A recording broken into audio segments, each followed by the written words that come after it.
y senador Rufo, usted lo sabe perfectamente, es tratar a la frontera como un ecosistema en sí mismo, como un ecosistema distinto. O sea, la gente tiene que ser sensible a que no es un solo tema el que se tiene que atender, tiene que ver, para tratar incluso el fenómeno migratorio y cuestión tan específica como repatriación, tiene que haber una buena infraestructura, tiene que haber el tema de la economía fronteriza, cómo se trata, ¿no? La generación de empleos, la promoción comercial, los intercambios comerciales, que aquí nuestro excónsul en McAllen era buenísimo, ¿no? Para estos temas y estamos seguros que su sucesor así lo será también. O sea, no es un solo tema el que se trata en la frontera, son muchos y hay que verlos desde esta perspectiva integral. Y una última palabra, senador, nada más, porque es un tema que se ha tratado aquí de manera recurrente en las preguntas.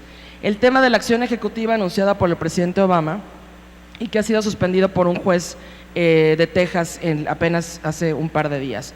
Bueno, parte del esfuerzo de toda nuestra red consular en Estados Unidos es justamente que las personas entiendan que el proceso no se ha cancelado.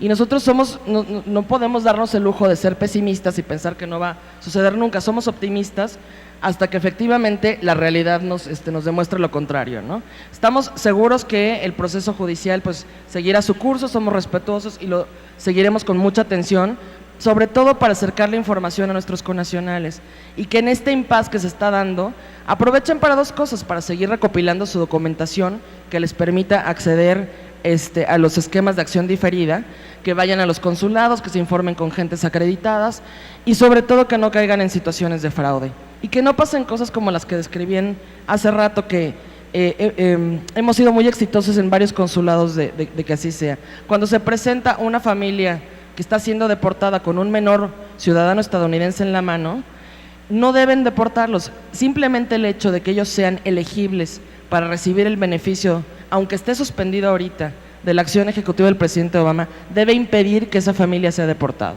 Entonces, gran parte de este esfuerzo es una campaña amplísima en todos nuestros consulados para que la gente sepa estos detalles, que los jóvenes soñadores, que muchos de ustedes han oído hablar de ellos, de los Dreamers, sepan que su proceso sigue, que sigue vigente el esquema por el cual ellos accedieron a esta suspensión de deportación y que la gente, jóvenes como ellos, pueden seguir solicitando porque ese no ha sido suspendido, es solamente un componente del anuncio que hizo el presidente Obama que se refiere a la acción diferida ampliada para jóvenes y al esquema para padres de ciudadanos estadounidenses. Entonces, estamos en esa tarea desde nuestra red consular, de acercar esta información y les decía yo, somos optimistas, este impasse nos va a servir para que la gente salga todavía más fortalecida y mejor preparada.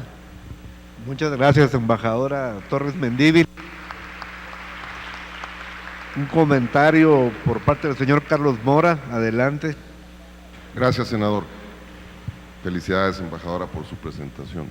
No es fortuito y realmente sí fue sorprendente el éxito de la visita del presidente Peña Nieto a California en el pasado mes de agosto. Se hizo acompañar de 11 gobernadores, incluido el gobernador de Baja California, 2 o 3 miembros del gabinete, y la recepción, o utilizando las palabras que él mismo utilizó hace 2 días en Veracruz, la acogida de los mexicanos, de la que fue objeto el presidente Peña Nieto, fue muy entusiasta y enorme. California tiene una población de 34 millones de habitantes, exactamente igual que todo Canadá como país. De esos 34 millones, más de la mitad son latinos y más de una tercera parte son mexicanos. 2 representaciones curiosas. En Los Ángeles hay lo que ellos llaman los clubs de migrantes y lo que yo definiría como las representaciones de los gobiernos estatales en California.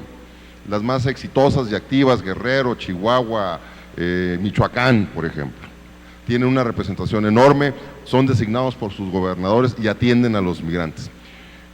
Contrastante la figura de esa personalidad de ese migrante, porque en la mayoría de los casos son migrantes muy exitosos, muy pudientes.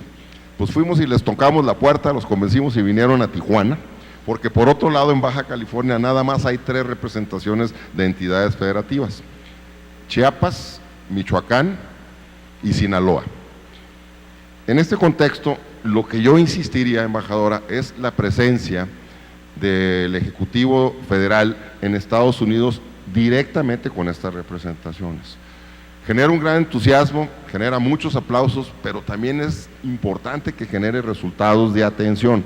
para estas atenciones de quienes recibimos a los migrantes, ya sea en Chihuahua o en Tamaulipas y demás, para que en la conectividad podamos tener, sí, el beneplácito de la Federación, pero con un mandato importante, directamente del señor Presidente de la República. Muchas gracias, Carlos, por tus comentarios. Bueno, ahora hay una serie de preguntas que ustedes hicieron. Quisiera empezar por el alcalde Enrique Serrano, para que así nos vamos en orden por las preguntas que tenga cada quien. No tenemos mucho tiempo, ahí les encargo.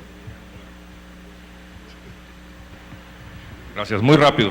Me pregunta Alexis Hernández de la UNAM respecto a la protección a menores migrantes. En primer lugar, quiero decirles que la Secretaría de Gobernación recibe a todos los migrantes en el puente y luego los lleva a la oficina que tenemos nosotros, y ahí comenzamos a procesar los apoyos. En el caso de los migrantes menores hay un protocolo especial, que no pueden ser entregados en las noches, tienen que ser entregados con sus pertenencias, en fin, un trato especial para menores. No tenemos muchos menores repatriados, al menos nosotros. Sin embargo, el apoyo se da a través del DIF municipal. Tenemos, les decía, 2 albergues muy dignos, de veras de primera, la cocina, la recámara, separados, varones y mujeres.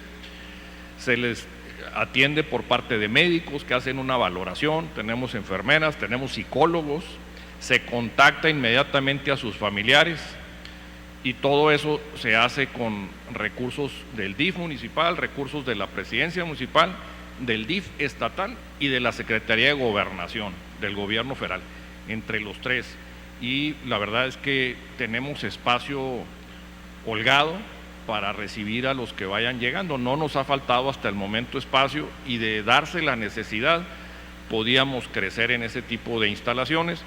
Y ya finalmente, junto con el Instituto Nacional de Migración, nuestros funcionarios conducen a los menores hasta su lugar de origen. Ese es el tratamiento que se da a los menores. Gracias. Muy bien, alcalde. Ahora, Carlos, usted tiene por ahí algunas preguntas también del público. Con gusto, senador. Me pregunta doña Rosalía Ramírez, ¿qué se implementa por parte del gobierno regional para disminuir la migración? ¿Cómo se le ayuda al migrante? Y le respondo, en el caso de Baja California, no lo suficiente. No se lo digo con pena. Finalmente nacimos nosotros como institución hace 13 meses, el 18 de diciembre de 2013 nos instalamos. No había presupuesto, el gobernador entró en noviembre, nosotros en diciembre. El presupuesto que él estaba ejerciendo nació un año antes, evidentemente en el ejercicio de su antecesor. Entonces no había ni la intención, bueno, había la intención del gobernador actual, si ganaba, de crear una institución como esta, pero no había presupuesto. Hemos trabajado con un enorme entusiasmo, con apoyo de sociedad civil, como siempre ya se dijo aquí.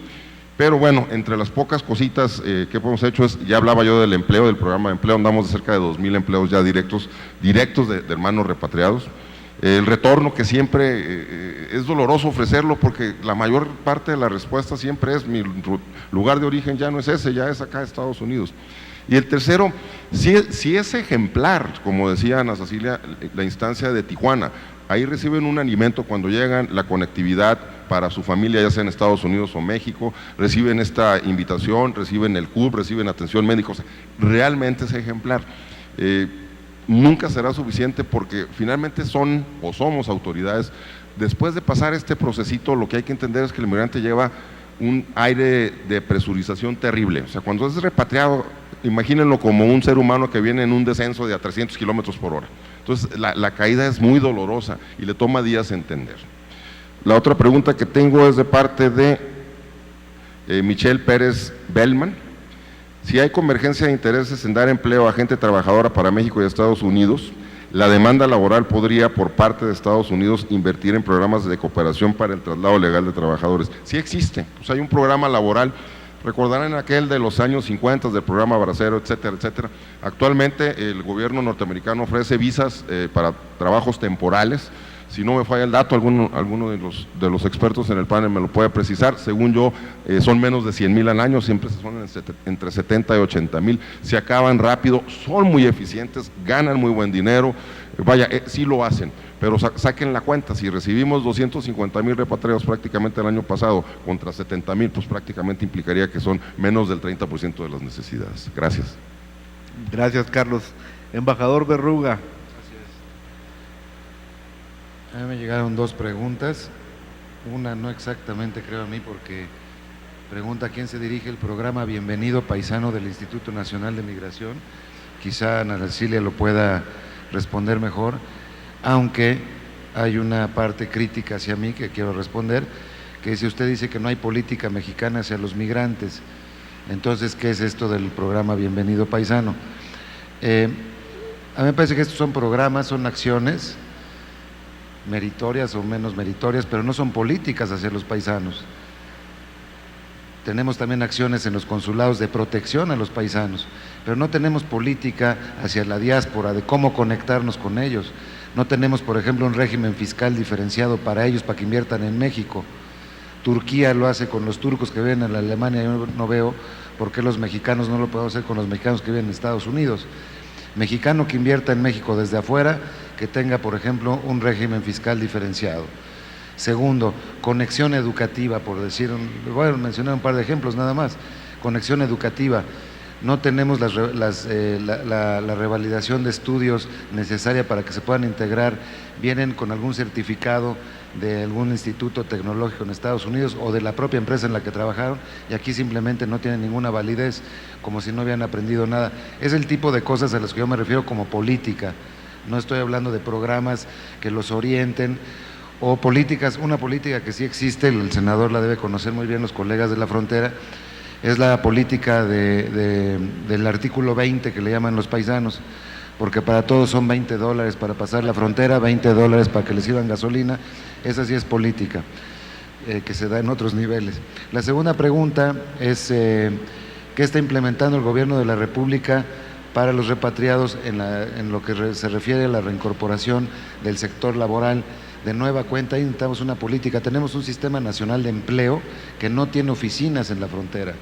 Sería fundamental que este sistema nacional de empleo, junto con las cúpulas empresariales del país, tuvieran la base amplia de empleo, que le pudieran decir al paisano, de acuerdo a lo que tú aprendiste en Estados Unidos o tus capacidades, hay estos 15 o 20 empleos en tales partes de la República y aquí están los enlaces, para que podamos tener realmente desde el mismo en el momento del ingreso una forma de conectarse con el sistema laboral.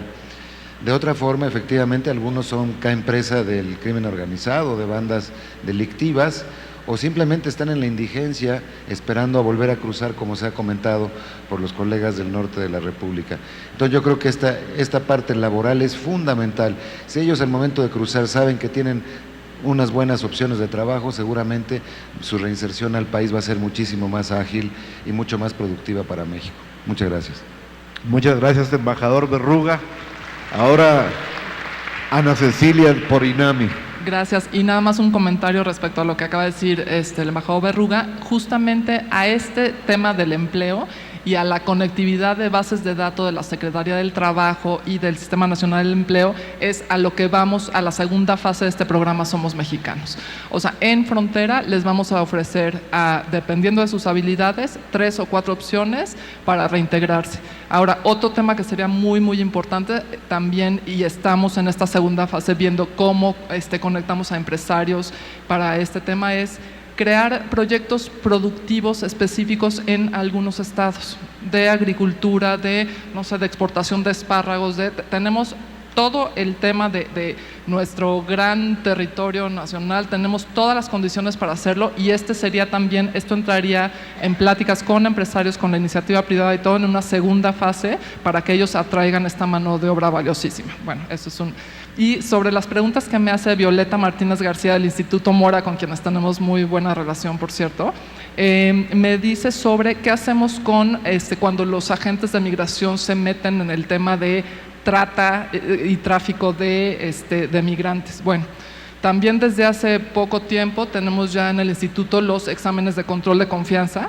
que créanme, yo me los he echado 3 o 4 veces y son exámenes para realmente comprobar que eres un funcionario, que no estás metido con el crimen organizado, que no eres corrupto, que no recibes dinero, etcétera. Hemos ya procesado legalmente a varios agentes que han estado metidos en estos temas, porque por supuesto que los hay y los sigue habiendo, porque se coluden, aunque no estaban antes, entonces llegan al terreno y empiezan a coludirse. Entonces estos exámenes son periódicos, cada 6 meses los tenemos que hacer, y con eso vamos haciendo una limpieza, digamos, para que estos agentes que tienen contacto directo con los migrantes sean agentes responsables y no se metan a estos temas.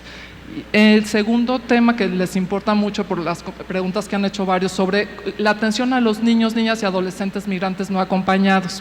En el instituto desde el 2008 tenemos una figura que se llama oficiales de protección a la infancia.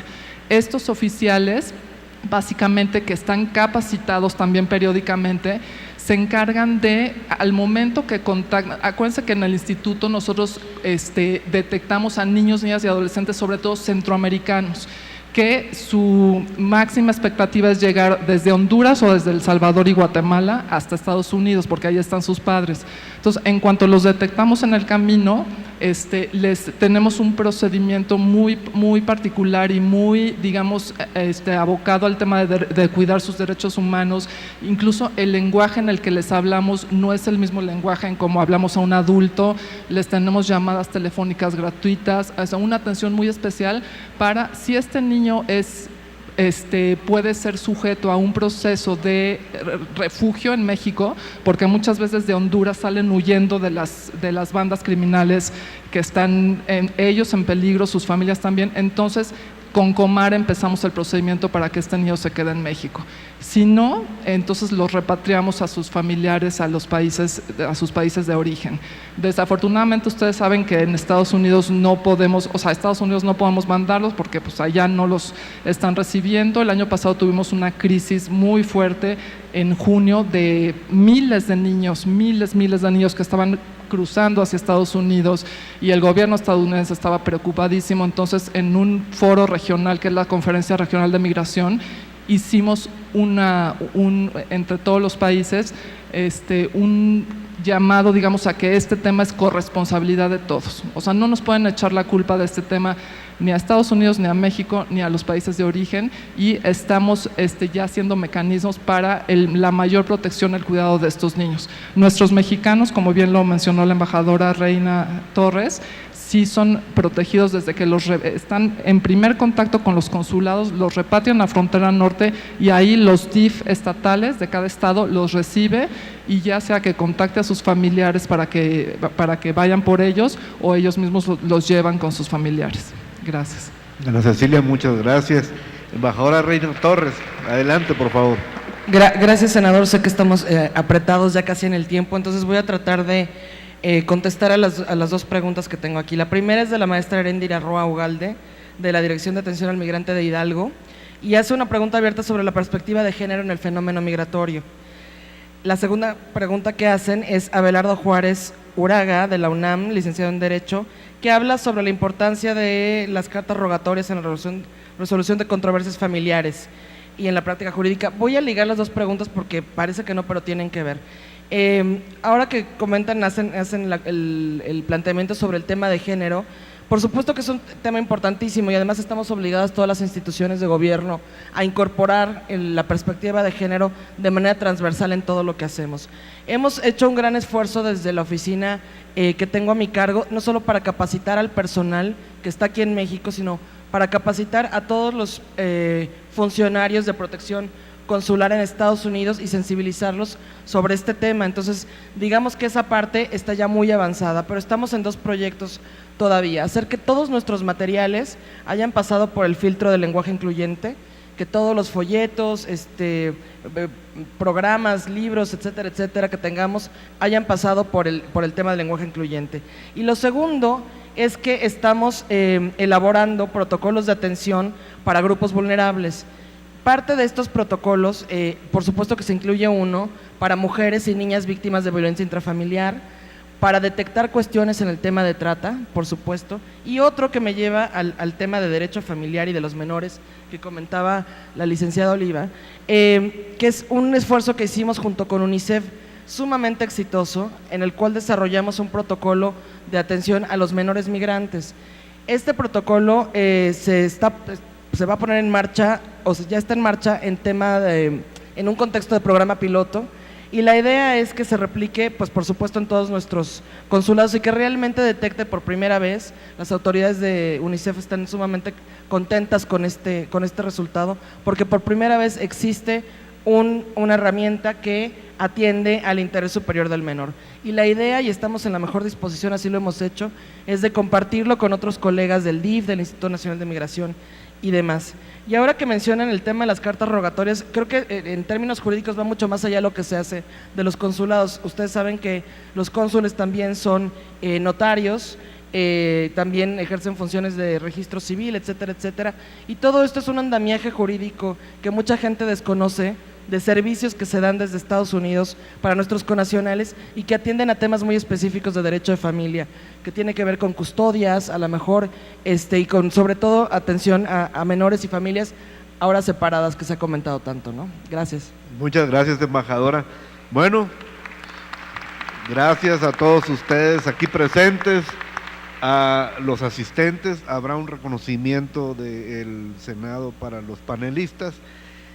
Lana es para el Fondo de Migrantes. Invito al senador Hermosillo que me ayude a dar los reconocimientos. Y una última pregunta, y esa me la reservé, porque alguien pregunta cuál es el objetivo principal del gobierno mexicano ¿será crear alianzas con Estados Unidos para facilitar el libre paso de inmigrantes o disminuir el número de inmigrantes a Estados Unidos? Y yo creo que esa es una gran pregunta. Yo lo que he visto es que como gobierno hemos hecho un gran esfuerzo para el mejor trato de los migrantes, para que haya un marco en las relaciones humanas, binacionales e internacionales, pero también he visto un marco en economía del México global, que es el que tiene que ver, por ejemplo, como el caso de Ciudad Juárez y las maquiladoras, donde ya casi este México global, que es promovido muy fuertemente desde los Estados Unidos, pues ya casi llega al 50% del Producto Interno Bruto del país. O sea, México cada vez es más global en esa parte de la economía. Y no dejo de recordar cuando vino el presidente Obama, estuvo en el Museo de Antropología y pronunció un discurso donde habló de esto y dijo acerca del intercambio de los estudiantes de alto nivel, de educación superior. Y yo creo que esa es la estrategia central, desarrollo económico para no tener que emigrar. Muchas gracias a todos por su presencia.